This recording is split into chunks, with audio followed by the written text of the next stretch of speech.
Okay, 46 years at Shiner Brewery. Yep, I was there since I was 17 years old. Oh my goodness. Yeah, right out of high school, went to work there. And what was Shiner like in the 1970s?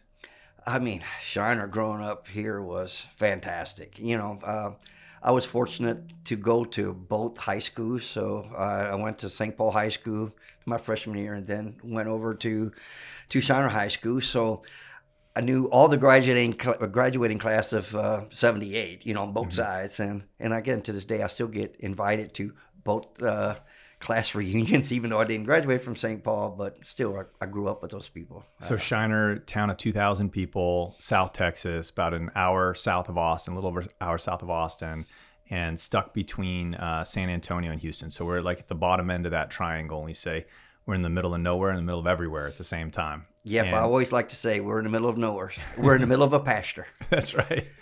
Lavaca County actually means the cow.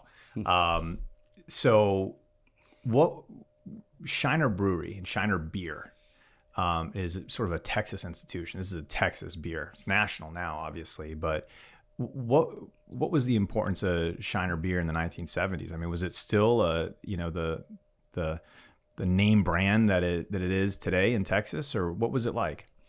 I mean, I grew up, in a town where there was more bars than grocery stores. I mean, there was bars everywhere in town. But again, in order to appreciate, Shiner Beer and the brewery itself, you got to go back to the history of it. I mean, we were founded in 1909. We're 116 years old now. Again, group of German, Czech immigrant farmers settled in this area, and they were, farmers. And like you say, we didn't have a 7-Eleven every corner to go get a beer. And they had no beer, so they had to make their own. So they founded the Shiner Beer Association, and they started making beer. They weren't really that good at it, and never really had a brewmaster at it. So that's where Cosmo Spoetzl came in 1915, and he had a nephew working here in Shiner. So his nephew talked him into coming on down. So that's where the brewery's now named after him. Yeah, Spoetzl Brewery, Cosmo Spoetzl.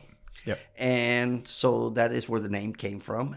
He bought the brewery from the Brewery Association and became Spoetzl Brewery. And he owned it till his death in 1950, where his daughter took over. And she was the only proprietor's owner of a brewery in the United States at that time. So the brewery that he had in the 1950s, again, was it just more of a local distribution, or was he getting some state distribution at the time? Yes, and again, he went through Prohibition with this, with the brewery, and that was a lean time for him. And where there's beer, there's refrigeration, and he had the ability to make ice. So he was making ice during that Prohibition, and he sold it, to local convenience stores, to, the local farmers to put it in their wooden ice box. But also he made near beer. And the story is it was more nearer to beer than it was near beer, where you were supposed to actually take the beer after it's brewed and the alcohol is made. You put it back in the kettle and you boil it and vaporize the alcohol out of it. Well, he forgot that step a lot of times. And matter of fact, the law told him he forgot it one time, so he got arrested for it. But you got to love it. He's our founder.